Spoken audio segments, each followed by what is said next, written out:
Good evening from the Health Education campus of Case Western Reserve University and the Cleveland Clinic. I'm Chris Wallace of Fox News, and I welcome you to the first of the 2020 presidential debates between President Donald J. Trump and former Vice President Joe Biden. This debate is sponsored by the Commission on Presidential Debates. The commission has designed the format, 6 roughly 15-minute segments, with 2-minute answers from each candidate to the first question, then open discussion for the rest of each segment. Both campaigns have agreed to these rules. For the record, I decided the topics and the questions in each topic. I can assure you, none of the questions has been shared with the commission or the 2 candidates. This debate is being conducted under health and safety protocols designed by the Cleveland Clinic, which is serving as the health security advisor to the commission for all 4 debates. As a precaution, both campaigns have agreed the candidates will not shake hands at the beginning of tonight's debate.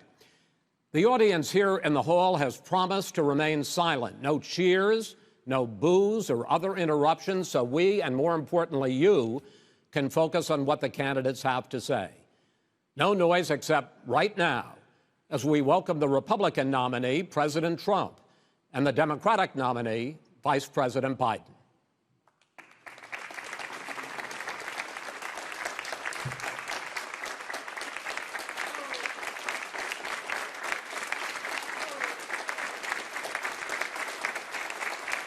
How you doing, man? How are you?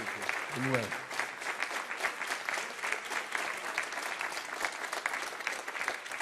Gentlemen, a lot of people have been waiting for this night, so let's get going. Our first subject is the Supreme Court. President Trump, you nominated Amy Coney Barrett over the weekend to succeed the late Ruth Bader Ginsburg on the court. You say the Constitution is clear about your obligation and the Senate's to consider a nominee to the court. Vice President Biden, you say that this is an effort by the president and Republicans to jam through an appointment and what you call an abuse of power. My first question to both of you tonight: why are you right in the argument you make and your opponent wrong? And where do you think a Justice Barrett would take the court? President Trump, in this first segment, you go first. 2 minutes. Thank you very much, Chris. I will tell you very simply, we won the election. Elections have consequences. We have the Senate, we have the White House, and we have a phenomenal nominee, respected by all, top academic, good in every way, In fact, some of her biggest endorsers are very liberal people from Notre Dame and other places. So I think she's going to be fantastic. We have plenty of time, even if we did it after the election itself. I have a lot of time after the election, as you know. So I think that she will be outstanding. She's going to be as good as anybody that has served on that court. We really feel that. We have a professor at Notre Dame, highly respected by all, said she's the single greatest student he's ever had. He's been a professor for a long time at a great school. And we won the election, and therefore we have the right to choose her. And very few people knowingly would say otherwise. And by the way, the Democrats, they wouldn't even think about not doing it. If they had, the only difference is they'd try and do it faster. There's no way they would give it up. They had Merrick Garland, but the problem is they didn't have the election, so they were stopped. And probably that would happen in reverse also. Definitely would happen in reverse. So we won the election, and we have the right to do it, Chris. President Trump, thank you. Same question to you, Vice President Biden. You have 2 minutes. Well, first of all, thank you for doing this, and looking forward to this, Mr. President. Thank you, Joe. The American people have a right to have a say in who the Supreme Court nominee is. And that say occurs when they vote for United States senators and when they vote for the President of the United States.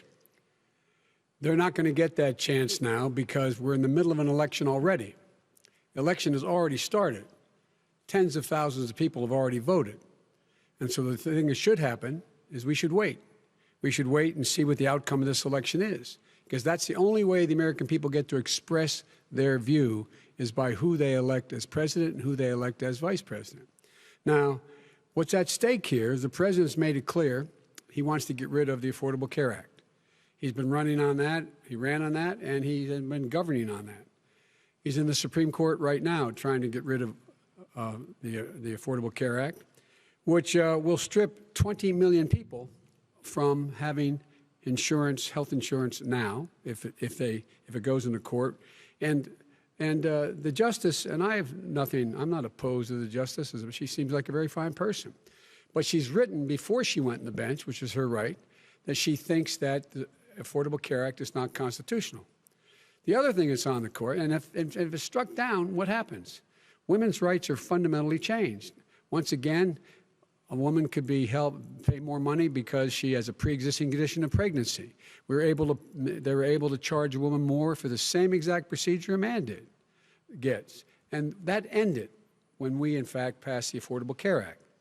And there's 100 million people who have pre-existing conditions, and they'll be taken away as well. Those pre-existing conditions, the insurance companies are going to love this. And so it's just not appropriate to do this before this election. If he wins the election and the Senate is Democrat or Republican, then he goes forward. If not, we should wait until February. All right. There aren't 100 million people with pre-existing conditions. As far as the say is concerned, the people already had their say.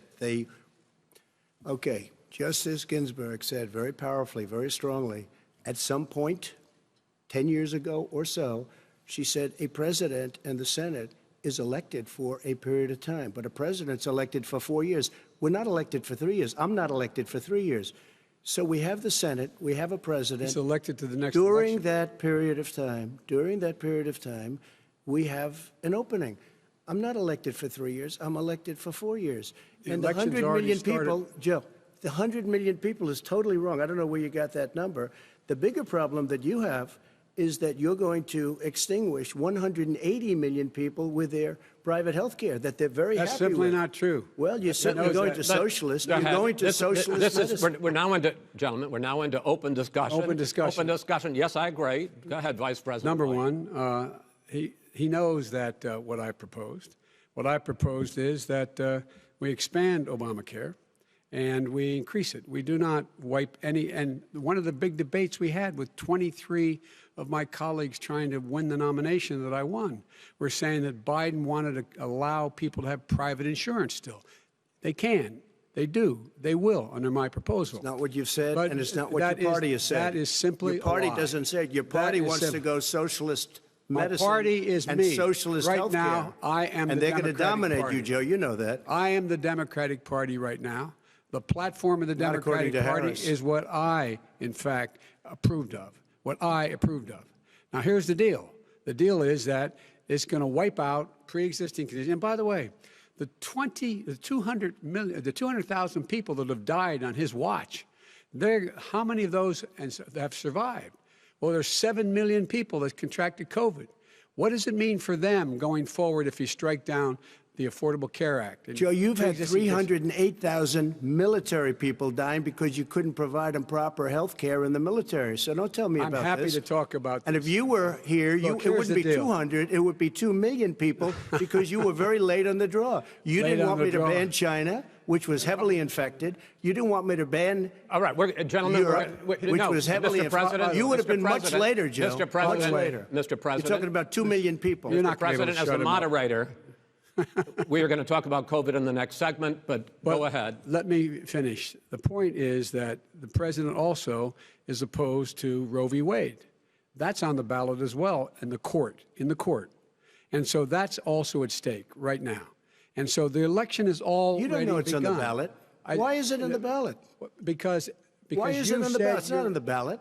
It's on the ballot in the court. I don't think so. In the court. Well, there's nothing happening there. Donald, would you and just you don't be quiet know for a her minute? view on Roe v. Wade. You I don't know her view. Well, all right. Let's talk. We got a lot to unpack here, gentlemen. We got a lot of time. So, on health care, and then we'll come back to Roe v. Wade. All right. Mr. President, the Supreme Court will hear a case a week after the election in which the Trump administration, along with 18 state attorneys general, are seeking to overturn That's right. Obamacare, to end Obamacare. You have spent the last... Because they want to give good health care. If I may ask my question, sir. Good health care. Over the last 4 years, you have promised to repeal and replace Obamacare, but you have never in these 4 years come up with a plan, a comprehensive plan Yes, to I have. replace Obamacare. Of course I have. Well, I got rid of the individual mandate. I'm going to give you an opportunity. I got rid of the individual mandate, which was a big chunk of comprehensive Obamacare. plan. That is absolutely a big thing. That was the worst part of Obamacare. Sir, Chris, that was the worst part of Obamacare. Let me ask my question. Well, I'll ask Joe. The individual mandate was the most unpopular aspect of Obamacare. I got rid of it. I'd like you and we will protect people with President, I'm the moderator of this conditions. debate, and I would like you to let me ask my question, and then you can answer your ahead. question. You, in the course of these 4 years, have never come up with a comprehensive plan to replace Obamacare, and just this last Thursday, you signed a largely symbolic executive order to protect people with pre-existing conditions 5 days before this debate. So my question, sir, is what is the Trump health care plan? Fine. Well, first of all, I guess I'm debating you, not him, but that's okay. I'm not surprised. Let me just tell you something, that there's nothing symbolic. I'm cutting drug prices. I'm going with favored nations, which no president has the courage to do because you're going against Big Pharma. Drug prices will be coming down 80 or 90%. You could have done it during your 47-year period in government, but you didn't do it. Nobody's done it. So we're cutting health care. All of the things that we've done, insulin. I'll give you an example. Insulin. It was destroying families, destroying people because I'm getting it for so cheap. It's like water, you want to know the truth. So cheap. Take a look at all of the drugs what we're doing, prescription drug prices. We're going to allow our governors now to go to other countries to buy drugs because they pay just a tiny fraction. As I say, this is open discussion. No, let me but ask this is you about, big. This you'll is be happy, big stuff. Sir, you'll be happy. I'm about to pick up on one of your points to ask the Vice President, which is he points out that you would like to add a public option to Obamacare. And yes. The argument that he makes and other Republicans make is that that is going to end private insurance. It is and not. Well, if I can ask you the question, it will Not end. what your party says, by the way. It will end private insurance and create a government takeover of health care. It does not. It's only for those people who are so poor they qualify for Medicaid. They can get that free in most states, except governors who want to deny people who are poor Medicaid. Anyone who qualifies for Medicare Medicaid would automatically be enrolled in the public option. The vast majority of the American people would still not be in that option, number one. Joe, you agreed with Bernie Sanders, who's far left, on the manifesto, we call it, and that gives you socialized medicine. Look, hey, Are you saying I'm not you going to didn't listen agree? to him. The fact of the matter is, I beat Bernie Sanders. Not by much. I beat him a whole hell of a lot. I'm here standing facing you, old buddy. Pocahontas would have left 2 days early. You would have lost every primary. All he knows how to on do Super is hurt. Tuesday. You got very lucky. Here's the deal. I got very lucky. I'm going to get very lucky tonight as well. And tonight I'm going to make sure, because here's the deal. Here's the deal. The fact is that everything he's saying so far is simply a lie. I'm not here to call out his lies. Everybody knows he's a liar. But you I just want to make sure. Joe, you're the liar. I want to make sure. Graduated last in your class, not first in your class. I want to make sure. Mr. President, can you let him finish, sir? No, he doesn't know how to do that. He has, You'd be surprised. You pick You'd be surprised. the Go ahead, wrong Joe. guy, Go, the wrong Joe, night at go. the wrong time. Listen, you agreed with Here's the Bernie deal. Sanders to the The manifesto. whole idea. Let him. There is no manifesto, number Please one. let him speak, Mr. Number President. two. You just lost the left. Number two. You just lost the left. You agreed with Bernie Sanders on a plan folks, that's absolutely folks, agreed do you have to, any and under that idea plan, what you have this clown's socialized, doing? They call it Mr. Do you have any President. do? socialized medicine. Mr. Well, President. I tell you what, he is not for any help for people needing health care. Because he, in fact, already has cost 10 million people their health care that they had from their employers because of his recession. Number one. Number two, there are 20 million people getting health care through Obamacare now that he wants to take it away. He won't ever look you in the eye and say that's what he wants to do. take it away. No, I want to give Number them better three. health care at a much lower price because and by Obamacare the way, he doesn't is know no how. good. He doesn't know how I've to do already that. fixed it. He has never I've offered already a plan. fixed it to an extent. He has never Obamacare, done a as single you might thing. know, but probably don't. Obamacare Gentlemen, you realize is no if you're good, both Joe. speaking at the It's no same good, time, and it's too expensive. let the president go ahead, sir. Obamacare is no good. We made it better, and I had a choice to make very early on. We took away the individual mandate. We guarantee pre-existing conditions, but took away the individual mandate. Listen, this is the way it is. And that destroyed, that they shouldn't even call it Obamacare. Then I had a choice to make. Do I let my people run it really well or badly? If I run it badly, they'll probably blame him, but they'll blame me. But more importantly, I want to help people, okay? I said, you got to run it so well. That's what he's and I known just for. had a meeting with them. They said, the problem is no matter how well you run Obamacare, it's a disaster. It's too expensive. Okay. Premiums I are got too it. high, and That's it what his doesn't work. people- that's so what his people we said. do want to No, get rid of it. It's Chris, an we open want to get rid of it. I and understand give it, sir, but something I have that's to cheaper give and you better. roughly equal time. Good. Please let the vice president talk. Good. He has no plan for health care. Of course we do. Please. He sends out wishful thinking. He has executive orders that have no power. He hasn't lowered drug costs for anybody. He's been promising a health care plan since he got elected. He has none, like almost everything else he talks about. He does not have a plan. He doesn't have a plan. And the fact is, this man doesn't know what he's talking about. All right. He's I have against one final question for you, Sure. Mr. Vice President. If Senate Republicans, we were talking originally about the Supreme Court here, if Senate Republicans go ahead and confirm Justice Barrett, there has been talk about ending the filibuster or even packing the court, adding to the 9 justices there. You call this a distraction by the president, but in fact, it wasn't brought up by the president. It was brought up by some of your Democratic colleagues in the Congress. So my question to you is, you have refused in the past to talk about it. Are you willing to tell the American people tonight whether or not you will support either ending the filibuster or packing the court? Whatever position I take on that, that'll become the issue. The issue is the American people should speak. You should go out and vote. You're in voting now. Vote and let your senators know how strongly you feel. Vote now. Are you gonna pack the Make court? sure you, in fact, let people know He doesn't want to you're a answer the senator. question. I'm not going to answer the question Why because wouldn't you answer that because question? the You wanna question put a lot is of the new question Supreme Court is justice, the radical question, left. Will you Who shut is up, on, man? Listen, who is on your list, Joe? This Who's is on your so list? right. Gentlemen, This is- I think This we've is ended so this. He's going to pack the court. We have I'm not going to give a list. We have ended this segment. We're going to move on to the second segment. That was really a productive segment, wasn't it? Keep yapping, man. The people understand, Joe. They sure do. 47 years you've done nothing. They understand. All right. The second subject is COVID-19, which is an awfully serious subject, so let's try to be serious about it. We have had more than 7 million cases of coronavirus in the United States, and more than 200,000 people have died. Even after we produce a vaccine, experts say that it could be months or even years before we come back to anything approaching normal.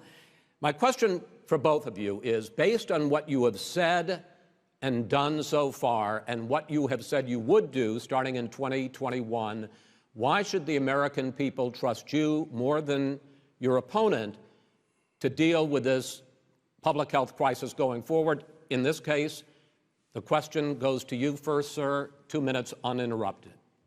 Good luck. 200,000 dead. As you said, over 7 million infected in the United States. We, in fact, have 4% of the world's population, 20% of the deaths. 40,000 people a day are contracting COVID. In addition to that, about between 750 and 1,000 people a day are dying. When he was presented with that number, he said, it is what it is. Well, it is what it is because you are who you are. That's why it is.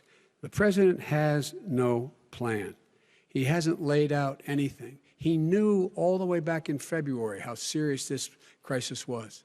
He knew it was a deadly disease. What did he do? He's on tape as acknowledging he knew it. He said he didn't tell us or give people a warning of it because he didn't want to panic the American people. You don't panic. He panicked.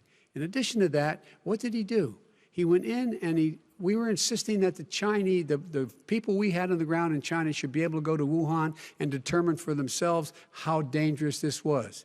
He did not even ask Xi to do that. He told us what a great job Xi was doing. He said we owe him a debt of gratitude for being so transparent with us.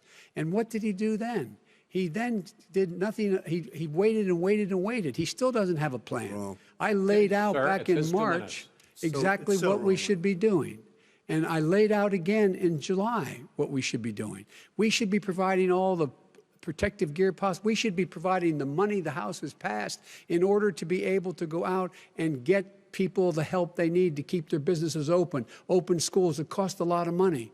You should get out of your bunker and get out of the sand trap and get in your golf course and go in the Oval Office and bring together the Democrats and Republicans and fund what needs to be done now to save lives. So if we would have listened to You have 2 minutes, sir. if we would have listened to you, the country would have been left wide open. Millions of people would have died, not 200,000, and one person is too much. It's China's fault. It should have never happened. They stopped it from going in, but it was China's fault. And by the way, when you talk about numbers, you don't know how many people died in China. You don't know how many people died in Russia. You don't know how many people died in India. They don't exactly give you a straight count, just so you understand. But if you look at what we've done, I closed it, and you said he's xenophobic. He's a racist, and he's xenophobic because you didn't think I should have closed our country. No, Wait sir, a minute. It's his 2 minutes. You didn't think we should have closed our country because you thought it was terrible. You wouldn't have closed it for another 2 months. By my doing it early, in fact, Dr. Fauci said, President Trump saved thousands of lives. Many of you Democrat governors said, President Trump did a phenomenal job. We worked with the governor. Oh, really? Go take a look. The governors said I did a phenomenal job. Most of them said that. In fact, people that would not be necessarily on my side said that. President Trump did a phenomenal job. We did. We got the gowns. We got the masks. We made the ventilators. You wouldn't have made ventilators. And now we're weeks away from a vaccine. We're doing therapeutics already. Fewer people are dying when they get sick. Far fewer people are dying. We've done a great job. The only thing I haven't done a good job, and that's because of the fake news. No matter what you say to them, they give you bad press on it. It's just fake news. They give you good press. They give me bad press because that's the way it is, unfortunately. But let me just tell you something. I don't care. I've gotten used to it. But I'll tell you, Joe, you could never have done the job that we did. You don't have it in your blood. You could have never done that job. I know how to do the job. I know how to get the job Well, you done. didn't do very well in swine flu.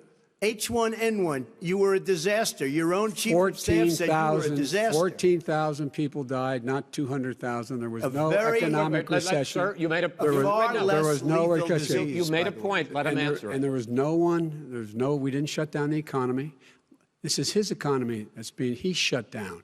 The reason it's shut down is because, look, you folks at home, how many of you got up this morning and had an empty chair at the kitchen table because someone died of COVID? How many of you were in a situation where you lost your mom or dad and you couldn't even speak to them? You had a nurse holding a phone up so you could, in fact, say goodbye. You would have lost far How more many people. Far more people. And, you would have been and by the way, months late. your own, You were his months behind me, his Joe. own CDC director says we could lose as many as another 200,000 people between now and the end of the year. And he held up. He said, if we just wear a mask, we can save half those numbers. Just a mask. And by the way, in terms of the whole notion of a vaccine, we're for a vaccine, but I don't trust him at all, nor do you. I know you don't. What we trust is a scientist. You don't we trust Dr. Johnson Fauci. & Johnson, Pfizer? And Okay, by the way, gentlemen, let me move on to questions about the future because you both have touched on two of the questions I'm going to ask.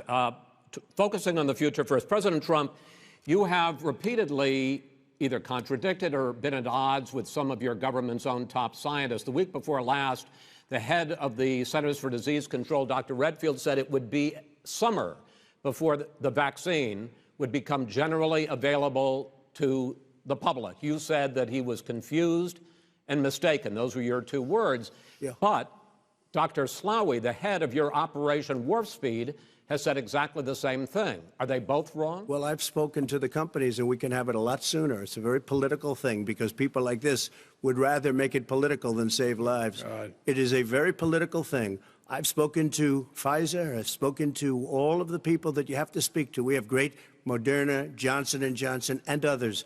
They can go faster than that by a lot. become very political because the left, or I don't know if I call So them you're left, I don't know suggesting what I that call the them. head of your Operation Warp Speed, Dr. Slawi? I disagree with him. Yeah, no, I disagree with both of them. And he didn't say that. He said it could be there, but it could also be much sooner. I had him in my office 2 days ago. He talked about the summer, sir, before it's generally available. Just like He said Dr. it's a Redfield. possibility that we'll have the answer before November 1st. It could also I'm be talking after about when it's that. generally available. Not when Well, it'll we're be. going to deliver it right away. We have the military all set up. Logistically, they're all set up. We have our military that delivers soldiers, and they can do 200,000 a day. They're going to be This delivering is the vaccine. same man It's who all told set you up. by Easter this would be gone away. By the warm weather, it'd be gone. Miraculous, like a miracle. And by the way, maybe you could inject some bleach in your arm, and that would take care of it. This is the That same was man. said sarcastically, That was and you him. know that. I That was said sarcastically. And so here's the deal. This man is talking about a vaccine. Every serious company is talking about maybe having a vaccine done by the end of the year. But the distribution of that vaccine will not occur until sometime beginning or the middle of next year to get it out, if we get the vaccine. And pray God we will. Pray God we will. Mr. Vice President, I want to pick up, though, You'll have on the that. vaccine I sooner want to than pick that. up on this question, though. You say the public can trust the scientists, but they can't trust President Trump. In fact, you said that again tonight. Your running mate, Senator Harris, goes further, saying the public health experts, quote, will be muzzled, will be suppressed. Given the fact that polls already show that people are concerned about the vaccine and are reluctant to take it, are you and your running mate, Senator Harris, contributing to that fear? No more than the question you just asked him. You pointed out. He puts pressure and disagrees with his own scientists. But you're saying Everybody you can't, or knows. Senator And- Harris is saying no, you can't trust the scientists. No, you can trust the scientists. She didn't say that. You can't trust She said the public health Did say experts, that. quote, will be muzzled, will be suppressed. Well, that's what he's going to try to do. But there's millions of scientists, there's thousands of scientists out there, like here at this great hospital, that don't work for him. Their job doesn't depend on him. That's not. They're the people. And by I the way, spoke to the and Fauci, scientists that are in charge. By the way, they will have and the vaccine very soon. Let him finish. do you believe for a moment what he's telling you in light of all the lies he's told you about the whole issue relating to COVID? He still hasn't even acknowledged that he knew this was happening, knew how dangerous it was going to be back in February, and he didn't even tell you. He's on record as saying it. He panicked or he just looked at the stock market, one of the two, because guess what? A lot of people died, and a lot more are going to die unless he gets a lot smarter, a lot quicker. So- Mr. President? Did you use the word smart? So you said you went to Delaware State, but you forgot the name of your college. You didn't go to Delaware State. You graduated either the lowest or almost the lowest in your class. Don't ever use the word smart with me. Don't ever use that word. Oh, give me a break. Because you know what? There's nothing smart about you, Joe. 47 years, you've done nothing. let's have this debate. And if We'll you see would have who's had, let me just tell you something, Joe. No, If you would have had the charge of what I was put through, I had to close the greatest economy in the history of our country. And by the way, now it's being built again. see, and We're it's We're going to going get up to the fast. economy in the next segment, sir. Okay. It's going up fast. Okay. Look forward to talking. When it comes to how the virus has been handled so far, the two of you have taken very different approaches, and this is going to affect how the virus is handled going forward by whichever of you ends up becoming the next president. I want to quickly go through several of those. Reopenings. Vice President Biden, you have been much more reluctant than President Trump about reopening the economy and schools. Why, sir? Because he doesn't have a plan. If I were running, I know what the plan is. You've got to provide these businesses the ability to have the money to be able to reopen with the PPE as well as with the sanitation they need. You have to provide that them to Nancy plastic. Pelosi. Well, he's just shush for a minute. Tell it to Nancy Pelosi. And Schumer, by the Brian way, Chuck. Nancy Pelosi and Schumer, they have a plan. He won't even meet with them. The Republicans won't meet with him in the Senate. And he sits on his golf course. And I mean, literally, think about it. You probably play Think more than about I it. do, Joe. What about this question of reopenings and the fact? Well, he wants to shut down this country, and I want to keep it open. And we did a he great thing just by admitted shutting he it shut down. it down. Wait a minute, Let Joe. him Let me finish, shut sir. you down for a second, Joe, just for 1 second. He wants to shut down the country. We just went through it. We had to because we didn't know anything about the disease. Now we found that elderly people with heart problems and diabetes and different problems are very, very vulnerable. We learned a lot. Young children aren't. Even younger people aren't. We've learned a lot. But he wants to shut it down. More people will be hurt by continuing. If you look at Pennsylvania, if you look at certain states that have been shut down, they have Democrat governors all. One of the reasons they're shut down is because they want to keep it shut down until after the election on November 3rd. I want to move on to another because subject. it's a I want to move political on to thing. another I subject. gotta respond. But those states, gentlemen, those states are not subject. doing well that are shut down Which is right gotta now. now. respond to that. Wants to President shut down Trump, the you whole have country. begun to increasingly question the effectiveness of masks as a disease preventer. And in fact, recently you have cited the issue of waiters touching their masks and touching plates. Are you questioning No, I think the masks efficacy are of okay. of You have masks? to understand, if you look, I mean, I have a mask right here. I put a mask on, when I think I need it. Tonight, as an example, everybody's had a test, and you've had social distancing and all of the things that you have to. But I Just wear like your masks rallies. when needed. When needed, I wear masks. Okay, let me ask. I don't wear masks like him. Every time you see him, he's got a mask. He could be speaking 200 feet away from it. He shows up with the biggest mask I've ever seen. I will say this. Vice President Biden, go ahead, sir. Look, the way to open businesses is give them the wherewithal to be able to open. We provided money. The Congress. But I was asking you, sir, about masks. Well, masks make a big difference. His own head of the CDC said if we just wore masks between now, everybody wore masks in social distance between now and January, we'd probably save up to 100,000 lives.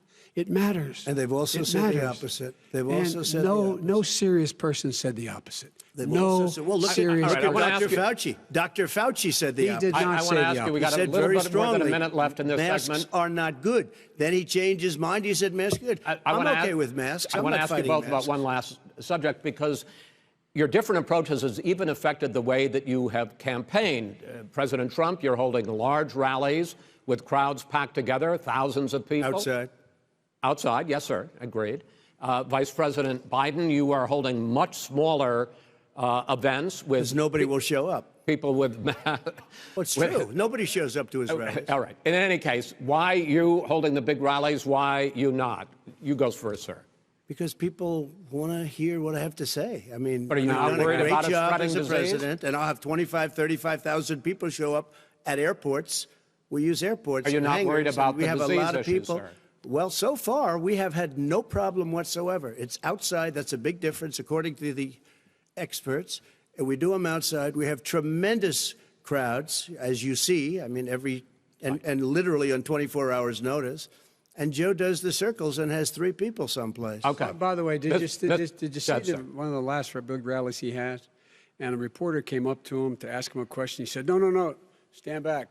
Put on your mask. Put on a mask. Have you been tested?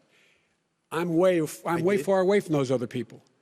That's what he said. I can't. I'm going to be okay. He's not worried about you. He's not worried about the people out there breathing in one another. We've had no negative cheek to effect. jowl. No negative effect. We've had no negative effect. And we've had 35,000, 40,000 All right. people you want at to these rallies. just Yes. quickly finish up, because I want to move on to our next. Yes, I would. He's been totally irresponsible the way in which he has handled the social distancing and people wearing masks, basically encouraging them not to. All right. He's a fool on this. If you could get the crowds, you would have done the same thing. But you can't. Nobody cares. Gentlemen, can we move on to the Nobody cares. Gentlemen, can we move on to the economy? Yes. The economy is, I think it's fair to say, recovering faster than expected from the shutdown. Much faster. In the second quarter, the unemployment rate fell to 8.4% last month. The Federal Reserve says the hit to growth, which is going to be there, is not going to be nearly as big as they had expected. President Trump, you say we are in a V-shaped recovery. Vice President Biden, you say it's more of a K-shape. What difference does that mean to the American people in terms of the economy? President Trump, in this segment, you go first. So we built the greatest economy in history. We closed it down because of the China plague. When the plague came in, we closed it down, which was very hard psychologically to do. He didn't think we should close it down, and he was wrong. And again, 2 million people would be dead now instead of still 204,000 people is too much. One person is too much. Should have never happened from China. But what happened is we closed it down, and now we're reopening, and we're doing record business. We had 10.4 million people in a 4-month period that we've put back into the workforce. That's a record the likes of which nobody's ever seen before. And he wants to close down he will shut it down again. He will destroy this country. You know, a lot of people, between drugs and alcohol and depression, when you start shutting it down, you take a look at what's happening at some of your Democrat-run states where they have these tough shutdowns. And I'm telling you, it's because they don't want to open it. One of them came out last week. You saw that. Oh, we're going to open up on November 9th. Why November 9th? Because it's after the election. They think they're hurting us by keeping them closed. They're hurting people. People know what to do. They can social distance. They can wash their hands. They can wear masks. They can do whatever they want. But they got to open these states up. When you look at North Carolina, when you look, and these governors are under siege, Pennsylvania, Michigan, and a couple of others, you got to open these states up. It's not fair. You're talking about almost it's like being in prison. And you look at what's going on with divorce, look at what's going on with alcoholism and drugs. It's a very, very sad thing. And he'll close down the whole country. This guy will close down the whole country and destroy our country. Our country is coming back incredibly well, setting records as it does it. We don't need somebody to come in and say, let's shut it down. All right. Your 2 minutes, sir. We're now moved to you. As I said, posing the question, the president says it's a V-shaped recovery. You say it's a K-shaped recovery. What's the difference? The difference is millionaires and billionaires like him in the middle of the COVID crisis have done very well. Billionaires have made another $300 billion because of his profligate tax proposal, and he only focused on the market. But you folks at home, you folks living in Scranton and Claymont and all the small towns and working class towns in America, how well are you doing? This guy paid a total of $750 in taxes. Sir, wait, no, sir, it's just wrong yeah, I understand. You've agreed to the 2 minutes, so please let him have it. Do I get my time back? The fact is that he has, in fact, worked on this in a way that he's going to be the first president of the United States to leave office having fewer jobs in his administration than when he became president. Fewer jobs than when he became president. First one in American history. Secondly, the people who have lost their jobs are those people who have been on the front lines, those people who have been saving our lives, those people who have been out there dying, people who've been putting themselves in the way to make sure that we could all try to make it. And the idea that he is insisting that we go forward and open when you have almost half the states in America with a significant increase in COVID deaths and COVID cases in the United States of America. And he wants to open it up more. Why does he want to open it up? Why doesn't he take care of the American? You can't fix the economy until you fix the COVID crisis. And he has no intention of doing anything about making it better for you all at home in terms of your health and your safety. Schools. Why aren't schools open? Because it costs a lot of money to open them safely. You know, they were going to give, his administration was going to give the teachers and school students masks. And then they decided, no, couldn't do that because it's not a national emergency. Not a national emergency. They've done nothing to help small businesses. Nothing. They're closing. 1 in 6 is now gone. He ought to get on the job and take care of the needs of the American people so we can open safely. All right. Your time is up, sir. Well, we are going to get to... I have to respond to that. Well, you both had 2 minutes, sir. Excuse me, he made a statement. So did you. People want their schools, people want their schools open. They don't want to be shut down. They don't want their state shut down. They want their restaurants. I look at New York. It's so sad what's happening in New York. It's almost like a ghost town. And I'm not sure it can ever recover what they've done in New York. People want their places open. They want to get back to their lives. They'll be careful, but they want their schools open. I'm the one that brought back football. By the way, I brought back Big Ten football. It was me, and I'm very happy to do it. And people of Ohio are very proud of me. And you know how I found out? When he took Gentlemen, we're going to get to your economic plans going forward in a moment. But first, Mr. President, as you well know, there's a new report that in 2016, the year you were elected president, and 2017, your first year as president, that you paid $750 a year in federal income tax each of those years. I know that you pay a lot of other taxes, but I'm asking you the specific question. Is it true that you paid $750 in federal income taxes each of those 2 years? I paid millions of dollars in taxes, millions of dollars of income tax. And let me just tell you, There was a story in one of the papers. Show us your tax I paid returns. $38 million 1 year. I paid $27 million Show us your tax 1 year. returns. I went. You'll see it as soon as it's finished. You'll see it. You know, if you want to do, go to the Board of Elections. There's a 118-page or so report that says everything I have, every bank I have, I'm totally under-leveraged because the assets are extremely good, and we have a very, I built Sir, a great I'm asking company. you a specific question, which But is... let me tell you... I understand all of that. Release your I tax understand return. all of that. But let me... No, Mr. President. Go ahead. I'm asking you a question. Will you tell us how much you paid in federal income taxes in 2016 and 2017? Millions of dollars. You paid millions of dollars? Millions of dollars. So yes. not 750? Millions of dollars, and you'll get to see it. And you'll get to when? see it. But let me just Inshallah? tell you, Chris, let me just tell you something, that it was the tax laws. I don't want to pay tax. Before I came here, I was a private developer. I was a private business people. Like every other private person, unless they're stupid, they go through the laws, and that's what it is. He passed a tax bill that gave us all these privileges for depreciation and for tax credits. We build a building and we get tax credits, like the hotel on Pennsylvania Avenue. You get a massive, which, by the way, was given to me by the Obama administration, if you can believe that. Now, the man got fired right after that happened. But Vice President Biden, you want to respond? Yeah, I do want to respond. Look, the tax code that made him, put him in a position that he pays less tax than a school teacher makes on the money a school teacher makes is because of him he says he's smart because he can take advantage of the tax code. And he does take advantage of the tax code. That's why I'm going to eliminate the Trump tax cuts.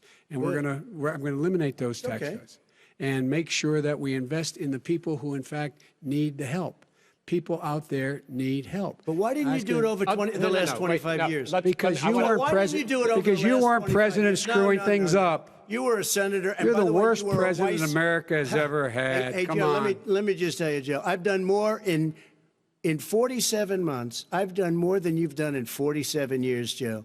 We've done things that you never even thought of doing, including fixing the broken military that you gave me, including taking care of your vets. Mr. President, we're talking about the economy. I'd like to ask you about your plans going forward because, Mr. Vice President, your economic plan, if you were to be elected president, focuses a lot on big government, big taxes, big spending. I want to focus first on the taxes. You propose more than $4 trillion over a decade in new taxes on individuals making more than $400,000 a year and on corporations. President Trump says that that kind of an increase in taxes is going to hurt the economy as it's just coming out of a recession. Well, just take a look at what is the analysis done by Wall Street firms. Points out that my economic plan would create 7 million more jobs than his in 4 years, number one. And number two, it would create an additional $1 trillion in economic growth because it would be about buying American. That we're going to make the federal government spend $600 billion a year on everything from ships to steel to buildings and the like. And under my proposal, we're going to make sure that every penny of that has to be made by a company. But respectfully, sir, I'm talking about taxes, not spending. By the way, I'm going to eliminate a significant number of the tax. I'm going to make the corporate tax 28%. It shouldn't be 21%. You have 91 companies, in the Fortune 500, who don't pay a single penny in tax, making billions of dollars. Why didn't you do it before when you were vice president with Obama? Because you, in fact, passed that.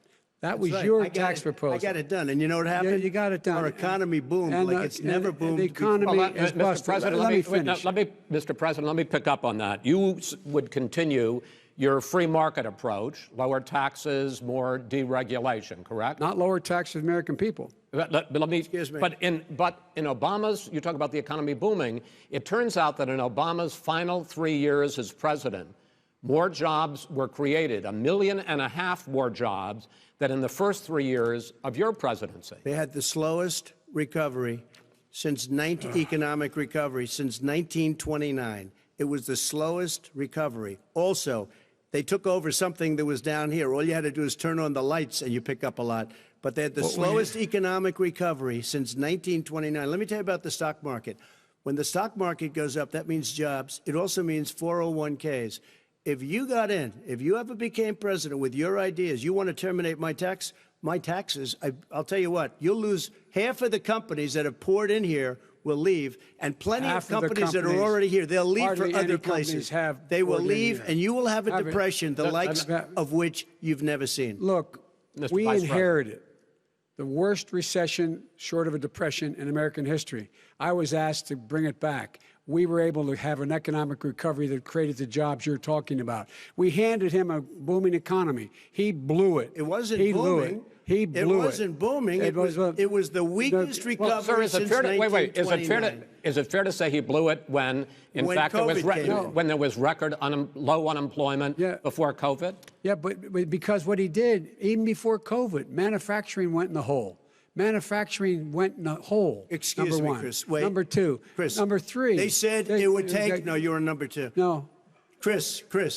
They said it would This take guy a is miracle to bring back manufacturing. I brought back 700,000 jobs. They brought back nothing. They gave up on manufacturing. We Part did of not my agree. standard fare. I'm the guy He that brought totally back gave the up on automobile manufacturing. industry. All right, let him. We brought back, I was asked to bring back Chrysler and General Motors. We brought them back right here in the state of Ohio and Michigan. He blew it. They're gone. He blew it.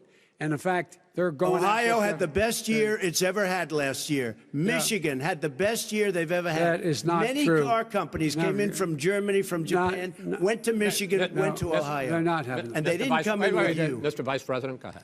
And so you take a look at what he's actually done. He's done very little. His trade deals are the same way. He talks about these great trade deals. You know, he talks about the art of the deal. China's perfected the art of the steal. We have a higher deficit with China now than we did before. We have the highest trade deficit China with ate Mexico. your lunch, down All right, gentlemen, 18%. China ate your lunch, Joe. And no wonder your son goes in and he takes out billions of dollars, to manage. He makes millions of dollars. And also, Simply while we're not at it, true. why is it, just out of curiosity, the mayor of Moscow's wife gave your son $3.5 million. That's What not did he true. do to deserve it? That What is did he do with Burisma none to of that deserve is true. $183,000? None You've of asked that your is question, true. let him answer. None of that is true. It's Oh, really? been He didn't totally get But no, $3.5 hey, million? Mr. President, It's Mr. totally- President, please. totally You've asked a question. discredited. Totally discredited. And by the way, Well, wait, he didn't get No, no. $3.5 million, Joe? Mr. Vice, He got Mr. $3.5 million. President, that is not true. Oh, really? Mr. Oh. President, But, it's an open discussion, please. Now, It's a fact. Well, There's- it you is have not a raised an fact. issue. Let the It's been Vice totally President answer. discredited. Did There was a Burisma pay him report. $183,000 a month with no experience in energy?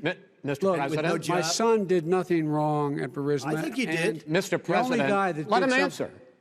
He doesn't want to let me answer because he knows I have the truth. His position has been totally, thoroughly discredited. who? And The media? By everybody. Well, by the By the media, media, by our because they refuse to allies, talk by the about it World because they're Bank, embarrassed.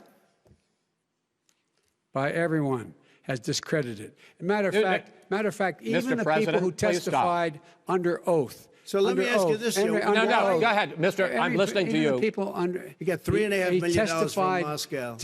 He testified under oath, and his administration said, "I did my job and I did it very well. Oh, I did really? it I'd like honorably." to know who they are. Well, I'll give you the list of the fire people who them. testified. No, go ahead, sir. Sure, you've already fired most of them because they did a good because job. some people don't do well, a good here's job. With you, Go they ahead. say- You get here's the wait a deal. minute. You get the final word, Mr. Well, it's hard to get any word in with this clown. Excuse me. This. Hey, this let me just person. tell you, No. Mr. President. $3.5 Mr. million, President. Joe. That is simply. Why did not he true. deserve $3.5 million It from did- Moscow? Look, here's the deal. We want to talk about families and ethics. I don't want to do that. I mean, his family we could talk about all night. His family's My already. family, No, let him go. my family already lost wrote- a fortune by Go ahead. coming down and helping Go us ahead. with Go ahead, government. sir. And that's such a. they're right that's here. a- Mr. That's President. such a Every great. single one of them lost This a is not fortune about by President. my coming and family or helping his us with family. It's government. about your family, They the didn't American collect people. $3.5 million He for doesn't. nothing. That's not true. It doesn't want to talk about what you need. You, the American people. It's about you. That's what we're talking about. you here. should All right, Not that's about the, here. that's the end of the Shouldn't have segment. taken the money. We're moving on. He didn't take them. Well, Vice it's a President, but Chris, no, can I be honest? It's a very important Try to be question. honest. No, I- He I- stood listen. up. No, he stood up. the answer to and the he question is threatened no. Ukraine. No, sir. With $1 billion, if you that don't get rid of is the If press. you know what? You're absolutely not stop. You're true. on tape doing it. You're going to Not have true. gentlemen. Is- I hate to raise Chris, my voice, he's but it on seems tape. to be. Why should I be different than the two of you? So here's the Got a deal. good point. We have 6 segments. We have ended that segment. We're going to go to the next segment. In that segment, you each are going to have 2 uninterrupted moments. In those 2 uninterrupted minutes, Mr. President, you can say anything you want. I'm going to ask a question about race, but if you want to answer about something else, go ahead. But I think that the country would be better served if we allowed both people to speak with fewer interruptions. I'm appealing to you, sir, to do that. Well, and him too. Well, frankly, you've been doing more interrupting Well, that's than he all right, has. but he does plenty. Well, less than, sir, less there's than, plenty. no, less than you have. Let's please continue on. The issue of race. Vice President Biden, you say that President Trump's response to the violence in Charlottesville 3 years ago, when he talked about very fine people on both sides, was what directly led you to launch this run for president. Oh, yeah, sure. President Trump, you have often said that you believe you have done more for black Americans than any president, with the possible exception of Abraham Lincoln. My question for the 2 of you is, why should voters trust you rather than your opponent to deal with the race issues facing this country over the next 4 years? Vice President Biden, you go first. It's about equity and equality. It's about decency. It's about the Constitution. And we have never walked away from trying to require equity for everyone, equality for the whole of America. But we've never accomplished it. But we've never walked away from it like he has done. It is true. The reason I got in the race is when those people, close your eyes, remember what those people looked like coming out of the fields carrying torches, their veins bulging, just spewing anti-Semitic bile, and accompanied by the Ku Klux Klan. A young woman got killed. And they asked the president what he thought. He said there were very fine people on both sides. No president has ever said anything like that. It is whose minutes, sir. Second point I'd make to you is that when Floyd was killed, when Mr. Floyd was killed, there was a peaceful protest in front of the White House. What did he do? He came out of his bunker, had the military use tear gas on him so he could walk across to a church and hold up a Bible. And then what happened after that? The bishop of that very church said that it was a disgrace. The general who was with him said all he ever wants to do is divide people, not unite people at all. This is a president who has used everything as a dog whistle to try to generate racist hatred, racist division. This is a man who, in fact, you talk about helping African Americans. 1 in 1,000 African Americans has been killed because of the coronavirus. And if he doesn't do something quickly, by the end of the year, 1 in 500 will have been killed. 1 in 500 African Americans. This man is the savior of African Americans. This man cares at all. This man's done virtually nothing. Look, the fact is that you have to look at what he talks about. You have to look at what he did. And what he did has been disastrous for the African-American community.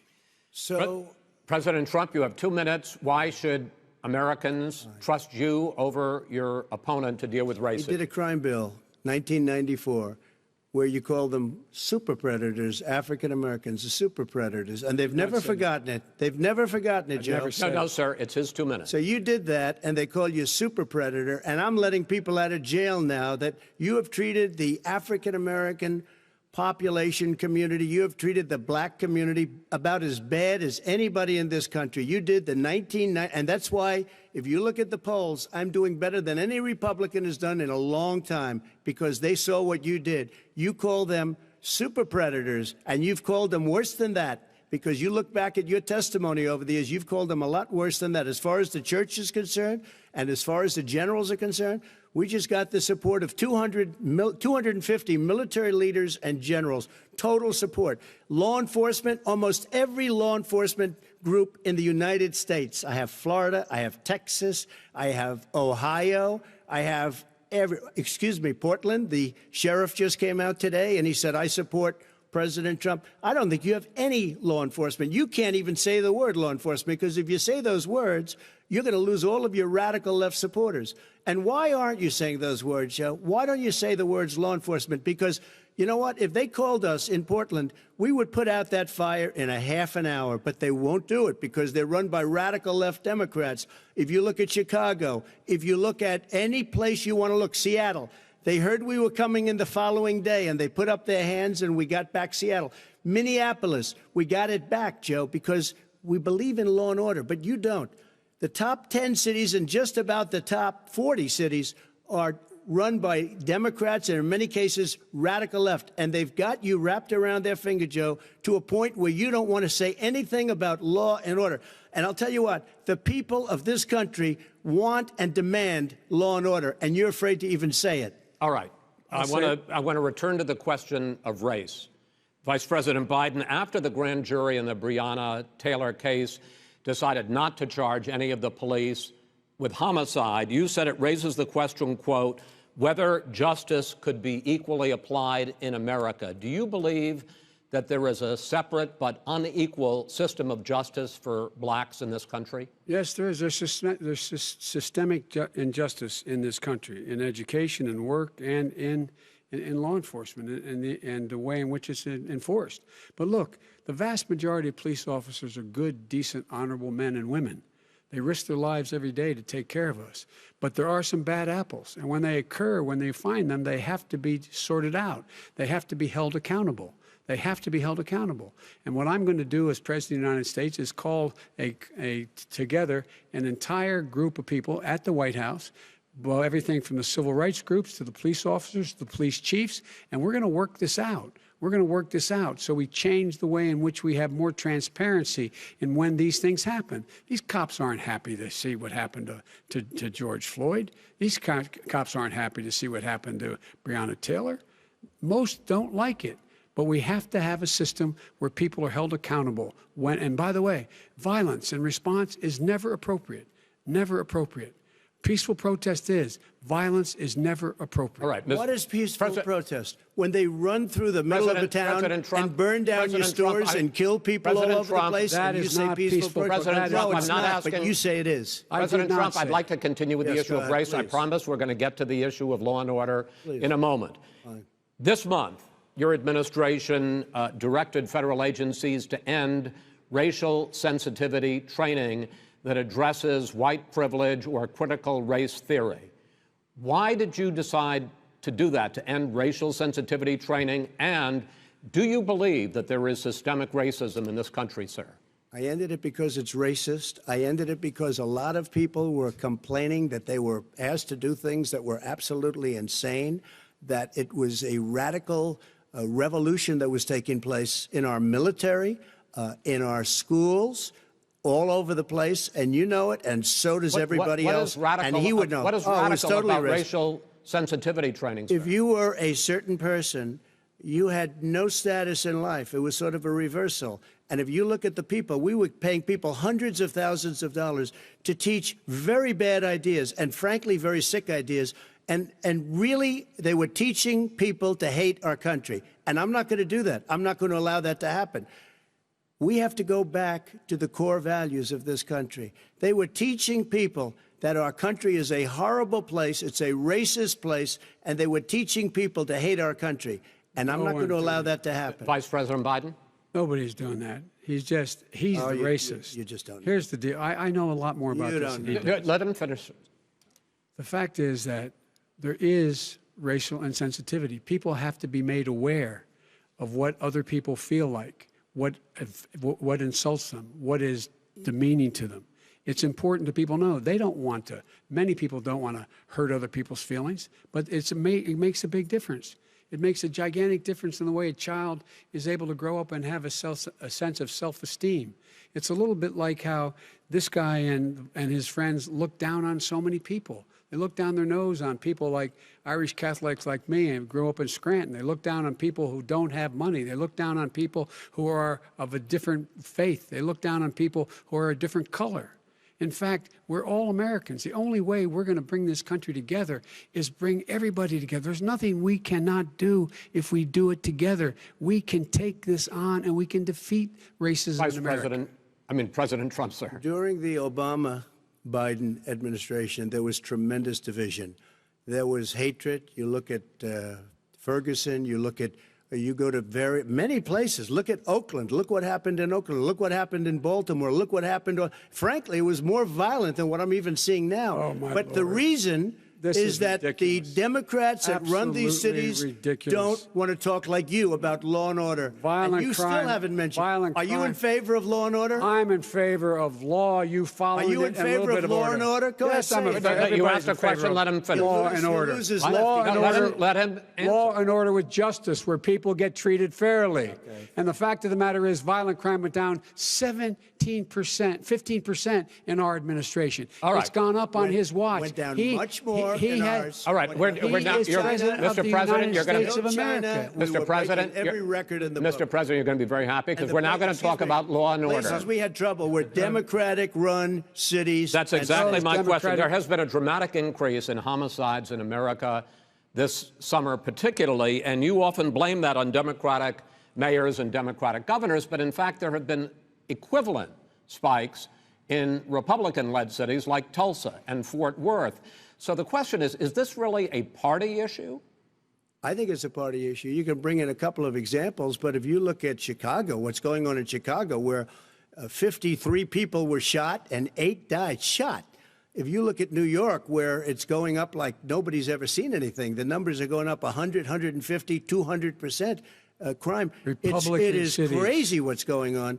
And he doesn't want to say law and order because he can't, because he'll lose his radical left supporters. And once he does that, it's over with. But if he ever got to run this country and they ran it the way he would want to run it, we would have our suburbs would be gone. By the way, our suburbs would be gone, and you would see problems like you've He never wouldn't seen. know a before. suburb unless he took a wrong turn. Oh, I know suburbs. He would not. So much I was better. raised. Go ahead. I was, Wait a minute. I was So much raised in the suburbs. This is not 1950. All these dog whistles and racism don't work anymore. Suburbs are by and large integrated. There's many people today driving their kids to soccer practice and/or to black and white and Hispanic in the same car as there have been any time in the past. What really is a threat to the suburbs and their safety is his failure to deal with COVID. They're dying in the suburbs. His failure to deal with the environment. They're being flooded. They're being burned out because his refusal to do anything. That's why the suburbs are in trouble. I do want to talk about this issue of law and order, though. And in the joint recommendation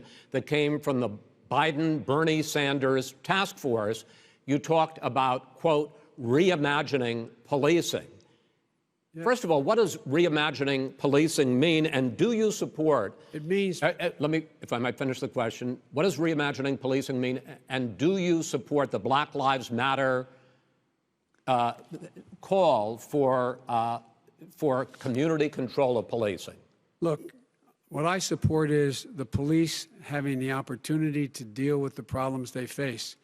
And I'm totally opposed to defunding the police officers. As a matter of fact, local police, the only one defunding in his budget calls for a $400 million cut in local law enforcement assistance. They need more assistance. They need, when they show up for a 9/11 call, to have someone with them as a psychologist or psychiatrist to keep them from having to use force and be able to talk people down. We have to have community policing like we had before, where the officers get to know the people in the communities. That's when crime went down. It didn't go up, it went down. And so we have to be engaged. That's not what they're talking about, Chris. That's not what they're talking about. He's talking about defunding the police. That is not true. He doesn't have any law support. Look, he has no law enforcement that's not support. true. Almost that's nothing. Look. Oh, really? Who do you have? Name one group that supports you. Name one group that came out and supported you. Go ahead. Think. We have time. We don't have time to do anything. No, think All right. Name one law enforcement group that came out and supported I think, gentlemen, you. I think I'm going to take back the There moderator's aren't. I don't role, think there are any. and I want to get to another subject, which is the issue of protests in many cities that have turned violent. In Portland, Oregon, especially, we had more than 100 straight days of protests, which I think you would agree. You talk about peaceful protests. Many of those turned into riots.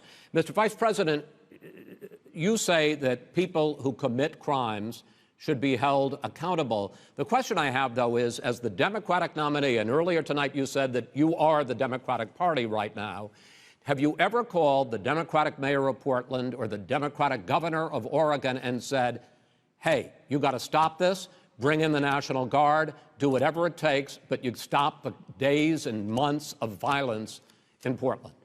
I don't hold public office now. I am a former vice president. I've made it clear in my public statements that the violence should be prosecuted.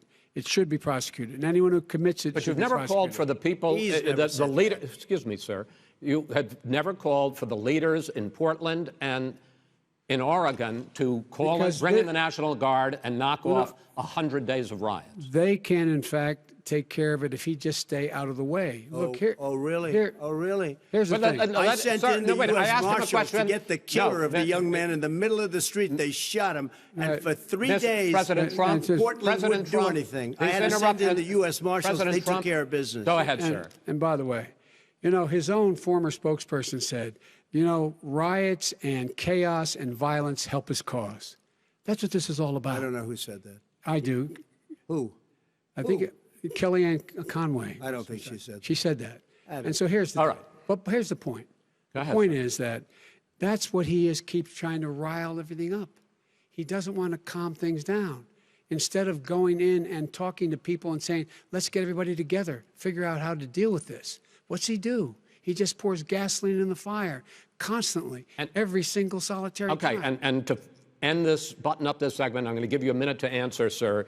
You have repeatedly Well, wait, criticized. I have to answer his No, statement. you have His statement. repeatedly. Wait, you have just one repeated. No, second. you've been talking He back made and a forth. statement. I'm asking you. I would no, love to you know, end it. sir. I would love to end it, and You we know, if would you want to very- switch seats, We would could very quickly. We could do that, but I'd I'm send no, in the I'm- National Guard. It would be over. There'd be no problem. Okay, But they good. don't want to accept the National Guard. You have repeatedly criticized the vice president for not specifically calling out Antifa and other left-wing That's right. extremist groups.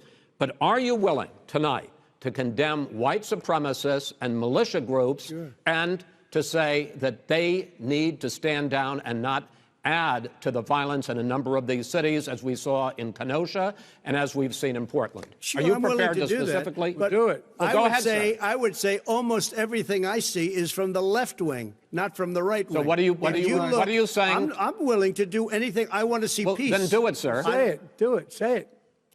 Do you want to call him?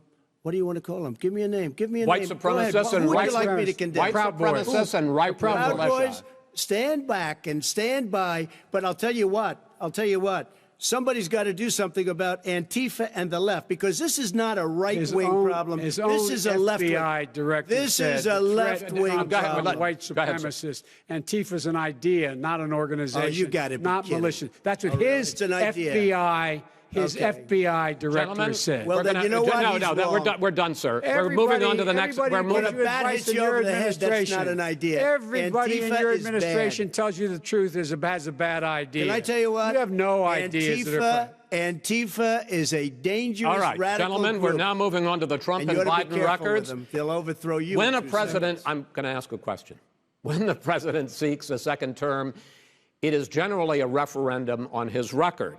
But Vice President Biden, you like to quote one of your dad's sayings, which is, don't compare me to the almighty, compare me to the alternative. And in this case, sir, you are the alternative.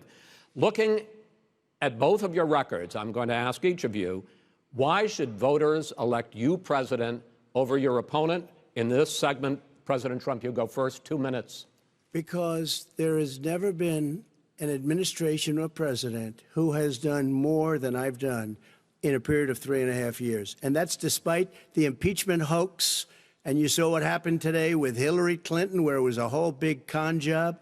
But despite going through all of these things, where I had to fight both flanks and behind me and above, there has never been an administration that's done what I've done.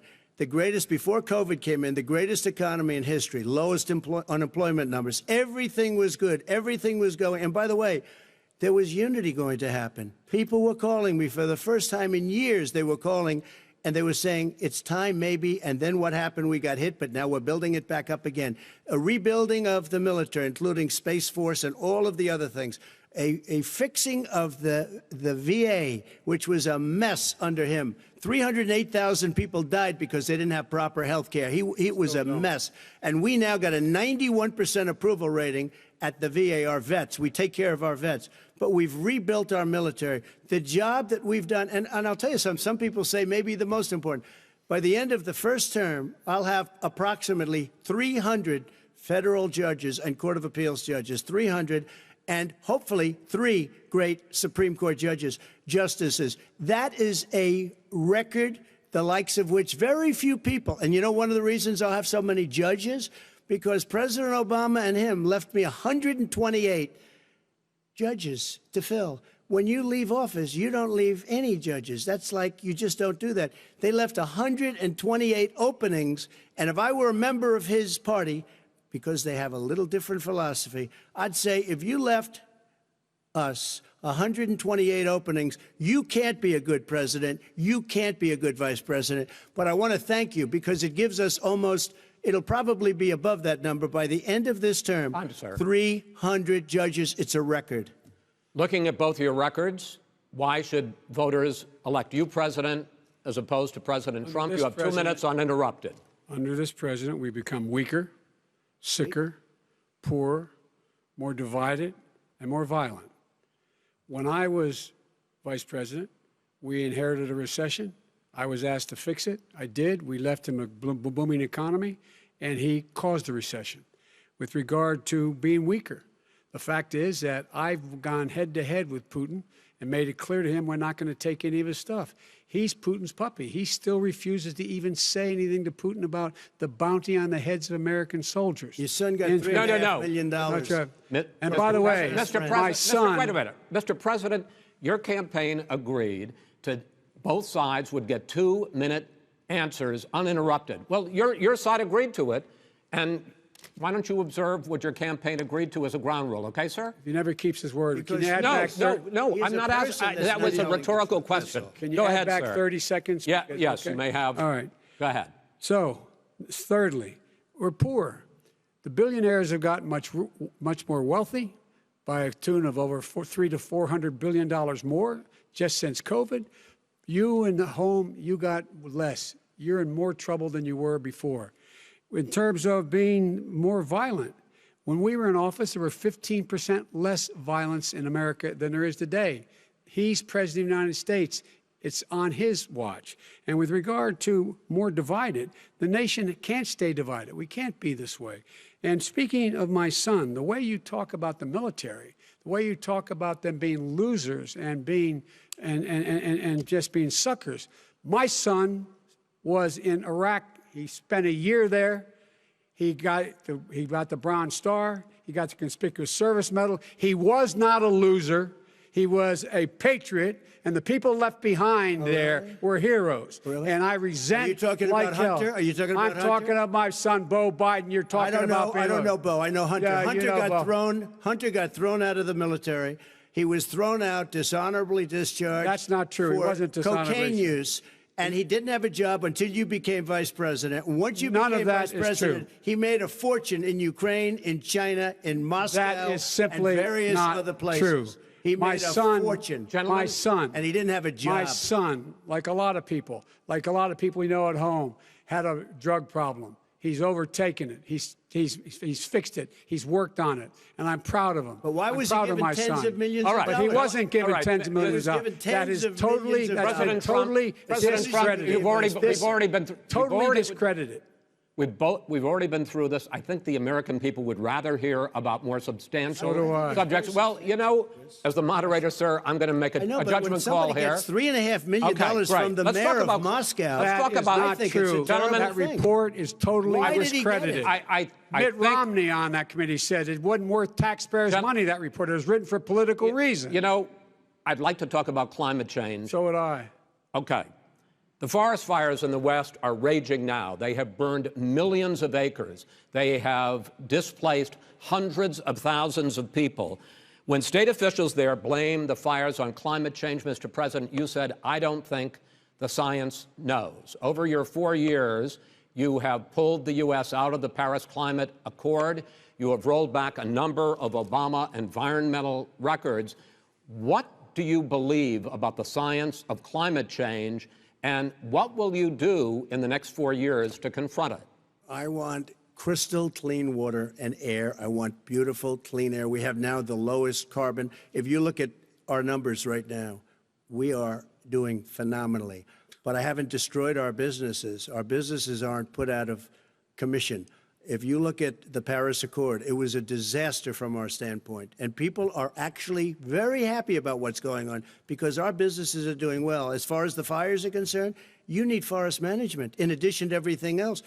the forest floors are loaded up with trees, dead trees that are years old, and they're like tinder, and leaves and everything else. You drop a cigarette in there, the whole forest burns down. You've got to have forest management. What do you You've got to have cuts. What do you believe about the science of climate change, sir?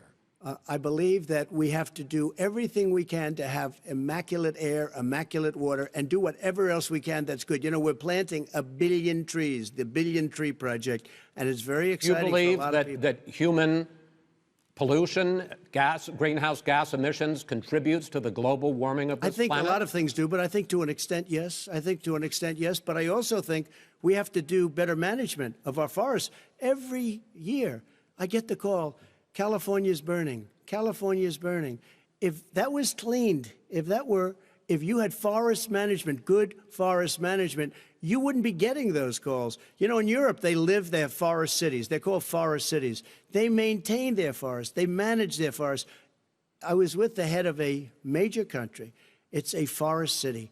He said, sir, we have trees that are far more, they ignite much easier than California. There shouldn't be that problem. I spoke with the governor about it. I'm getting along very well with the governor.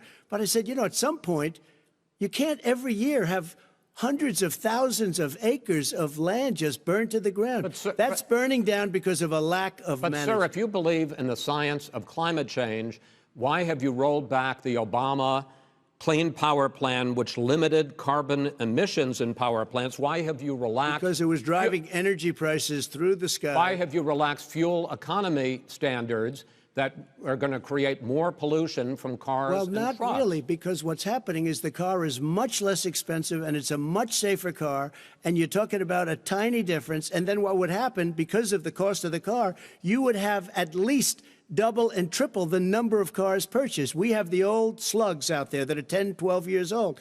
If you did that, the car would be safer. It would be much cheaper by But in the case of $3,500. California, they've simply No, but you ignored would take your a lot of cars rollback. off the market because people would be able to afford a car.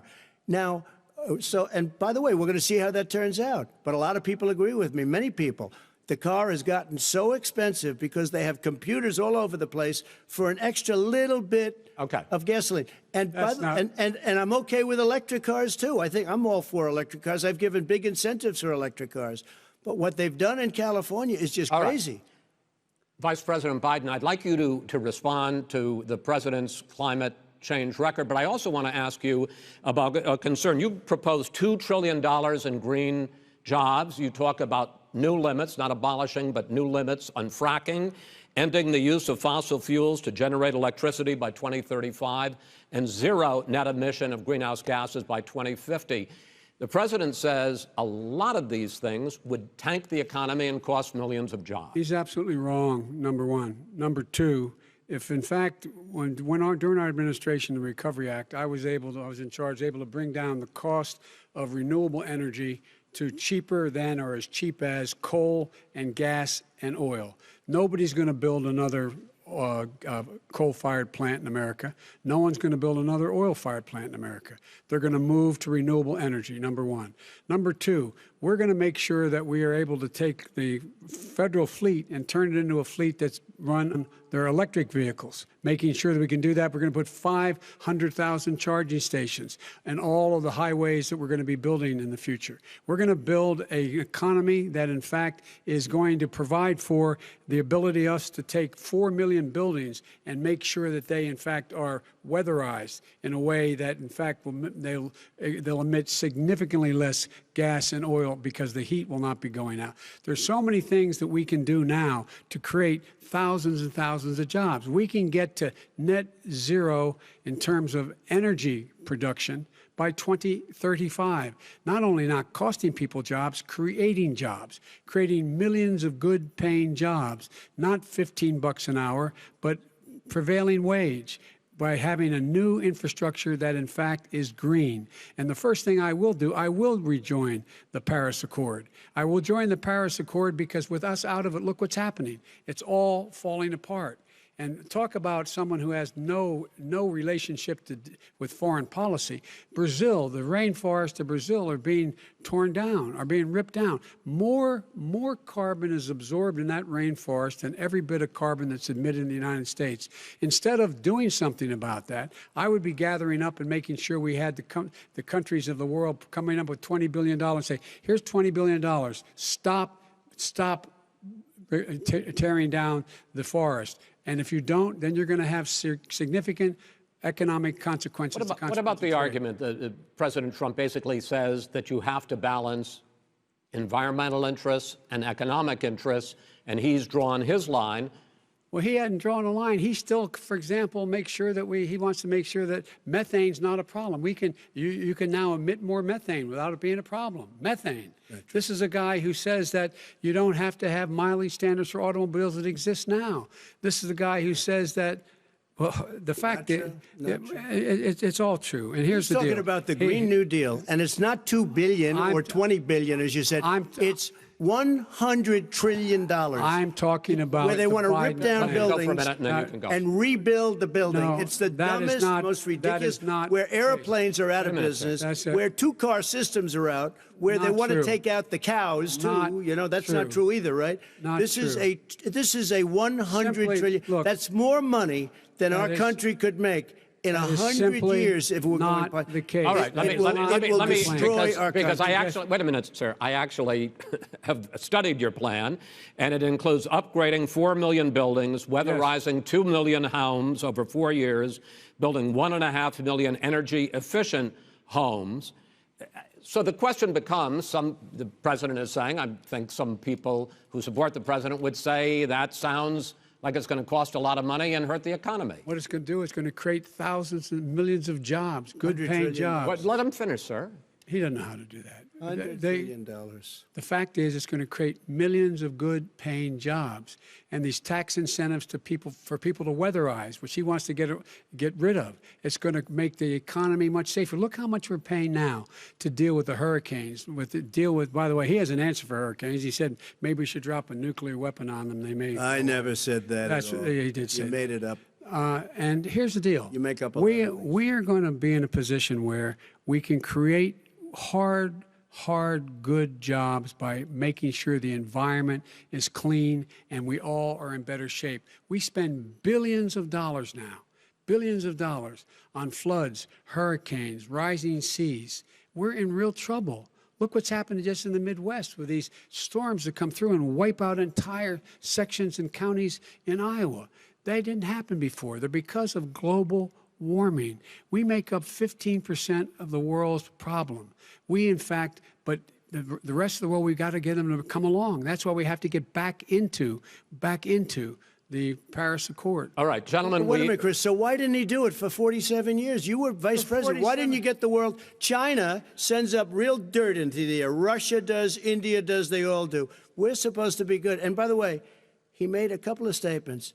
The Green New Deal is $100 trillion, that is not not $20 my billion. plan. That's the Green New you want to Deal rebuild every is building. Not my plan. You want to rebuild every. If he knew anything about, if he knew anything he made a statement gentlemen, about the military. He said I said something about the military. He and his friends made it up, and then they went with it. I never said it. Okay. That is what not he true. did Sir, is he you're done said in this segment. he called the military Mr. Vice President, stupid bastards. I and he did said not it on say tape. that. He said Mr. stupid Please, bastards. He sir, said it. stop. I would never I say would that. Play to the it. military. Play it. Go ahead. You're Mr. on Vice tape. President answered his final question. The final question is, I can't remember which of all his rantings. I'm having a little trouble myself, but and about the economy and about this question of what it's going to cost. The economy. I mean, the Green New Deal and the idea of what your environmental changes will do. The Green New Deal will pay for itself as we move forward. We're not going to build plants that, in fact, are great polluting plants. So do you We're going to support build the Green New Deal? Pardon me? Do you support? No, I don't support the Green New Deal. Oh, you don't? Oh, well, that's a big statement. I That means support you the just lost the radical left. I Oh, support you the don't. Biden plan that I put forward. Okay.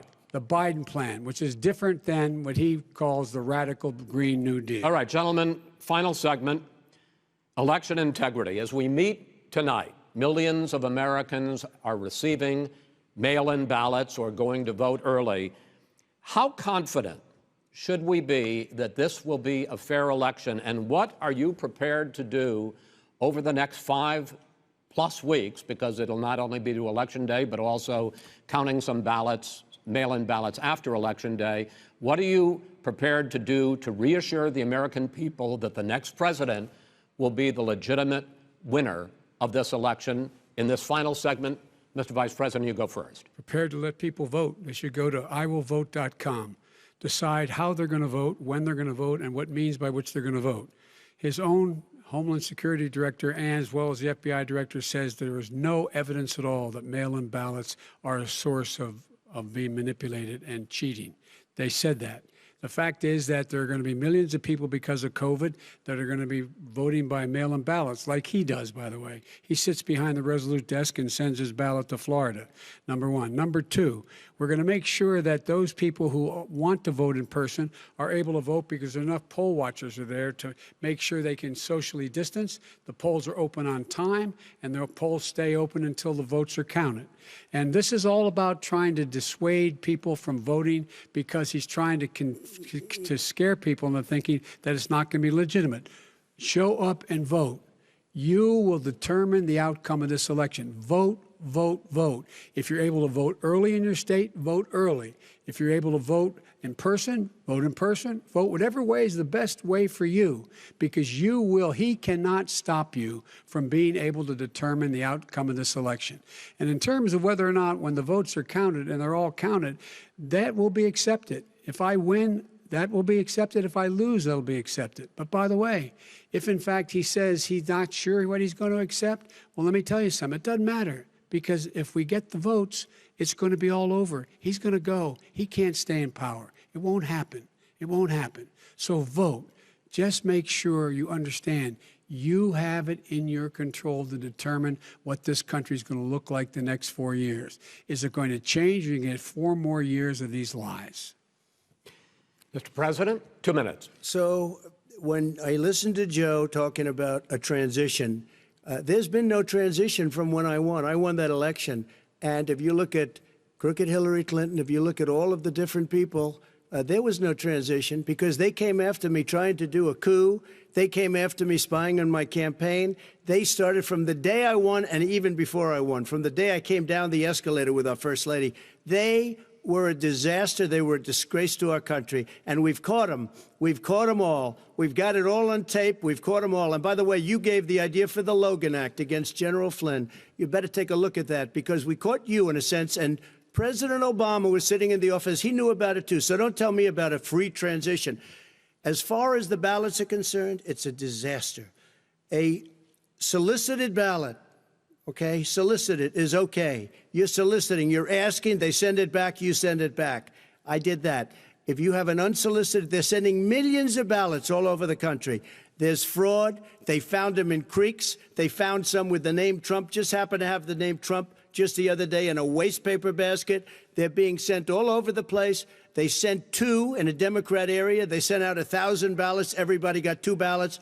This is going to be a fraud like you've never seen. The other thing, it's nice on November 3rd, you're watching and you see who won the election. And I think we're going to do well, because people are really happy with the job we've done. But you know what? We won't know. We might not know for months, because these ballots are going to be all over. Take a look at what happened in Manhattan. Take a look at what happened in New Jersey. Take a look at what happened in Virginia and other places. They're not losing 2%, 1%, which, by the way, is too much. An election could be won or lost with that. They're losing 30 and 40%. It's a fraud, and it's a shame. And can you imagine where they say you have to have your ballot in by November 10th? November 10th. That means that's 7 days after the election, in theory, should have been announced. Okay. We have major states with that, sir, all run by Democrats. 2 minutes is 2 minutes. All run by Democrats. It's President Trump, it's a rigged election. you're going to be able to continue. You have been charging for months that mail-in balloting is going to be a disaster. You say it's rigged, that it's going to lead to fraud. But in 2018, in the last midterm election, 31 million people voted mail-in voting. That was a quarter, more than a quarter, of all the voters that year cast their ballots by mail. Now that millions of mail-in ballots have gone out, what are you going to do about it? And are you counting on the Supreme Court including a Justice Barrett, to settle any dispute? Yeah, I think I'm counting on them to look at the ballots, definitely. I don't think I hope we don't need them in terms of the election itself. But for the ballots, I think so, because what's happening is incredible. I read today, where at least 1% of the ballots for 2016 were invalidated. They take them, we don't like them, we don't like them. But what They are you throw going to them do out about it? left There and are right. millions of ballots going out What right you now. do What is are you gonna go do? and vote. You do a solicited ballot, No, and that's I'm not- okay, I know your or you go and complaint. vote. I'm asking you about the fact that millions of people You go have and vote. You go and No, vote but like what I'm they saying is, what are like you they gonna do used about to the in fact the that old. millions of people? You either do, Chris, a solicited ballot where you're sending it in, they're sending it back, and you're sending. They have mailmen with lots of it. Did you see what's going on? Take a look at West Virginia. Mailmen selling the ballots. They're being sold. They're being dumped in rivers. This is a horrible thing for our country. There is no. This is not. There is no. This is evidence not of going to that. end well. There is Okay. no This evidence is of that. not going Vice to President end well. Biden- 5 states fact, have had go ahead, mail-in sir. ballots for the last decade or more. 5, including 2 Republican states. And you don't have to solicit the ballot. It's sent to you. It's sent to your home. What they're saying is that it has to be a postmark by by election day. If it doesn't get in till the 7th, 8th, 9th, it still should be counted. He's just afraid of counting the votes because he knows You're what the wrong. outcome You're is. wrong. No, I want to continue with you on I this, love counting Vice the President votes. Biden. Chris, he's so wrong when he makes a statement like that. Excuse me, Vice President Biden. The biggest problem, in fact, over the years with mail-in voting has not been fraud historically. It has been that sizable numbers, sometimes hundreds of thousands of ballots are thrown out because they have not been properly filled out, or there is some other irregularity, or they missed the deadline. So the question I have is, are you concerned that the Supreme Court with a Justice Barrett will settle any dispute? I'm concerned that any court would settle this because here's the deal. When you get a ballot and you fill it out, you're supposed to have an affidavit. If you didn't know, you have someone say that this is me. You should be able to, if in fact you can verify that's you before the ballot is thrown out, that's sufficient to be able to count the ballot because someone made a mistake and not dotting the correct I. Who they voted for, testify, say who they voted for, say it's you. That is totally legitimate.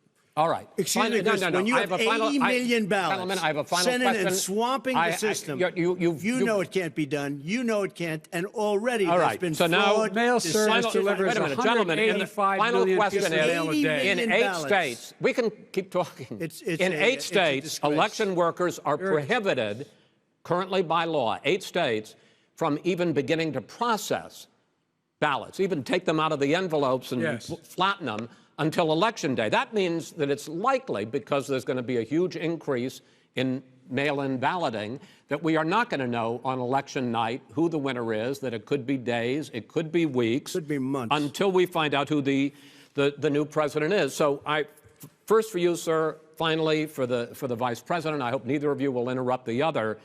Will you urge your supporters to stay calm during this extended period, not to engage in any civil unrest? And will you pledge tonight that you will not declare victory until the election has been independently certified?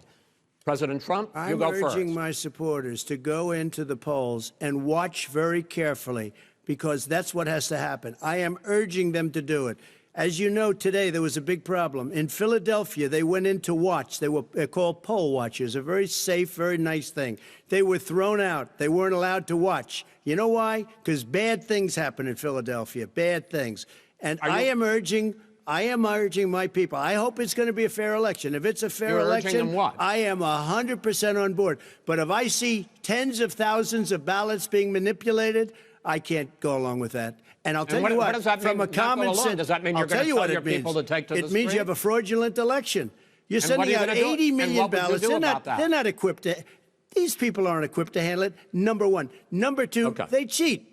They cheat. Hey, they found ballots in a waste paper basket 3 days ago, and they all had the name military ballots. They were military. They all had the name Trump on them. Vice President you think Biden, that's good? Vice President Biden, final question for you. Will you urge your supporters to stay calm while the vote is counted, and will you pledge not to declare victory until the election is independently certified? Yes, and here's the deal.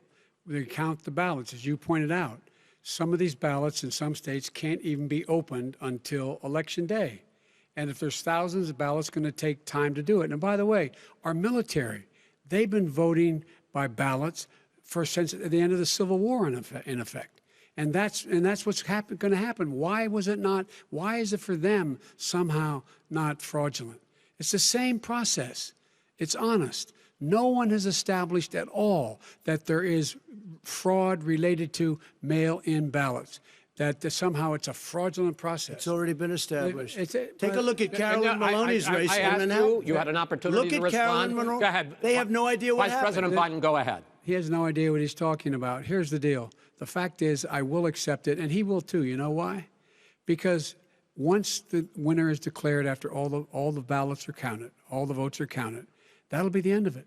That'll be the end of it. And if it's me, in fact, fine. If it's not me, I'll support the outcome. And I'll be a president not just for the Democrats. I'll be a president for Democrats and Republicans. And this guy, I want to see an honest ballot count. Gentlemen, you say that's the end of it? This is the end of this debate? Honest ballot count. We're going to leave it there. To be continued as in more debates as we go on.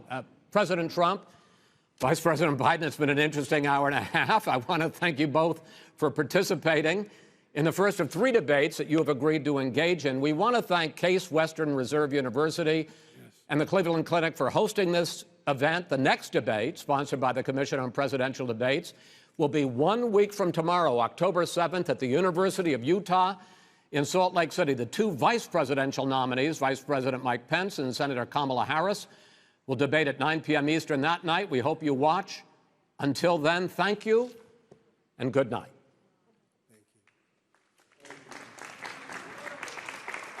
Thank you.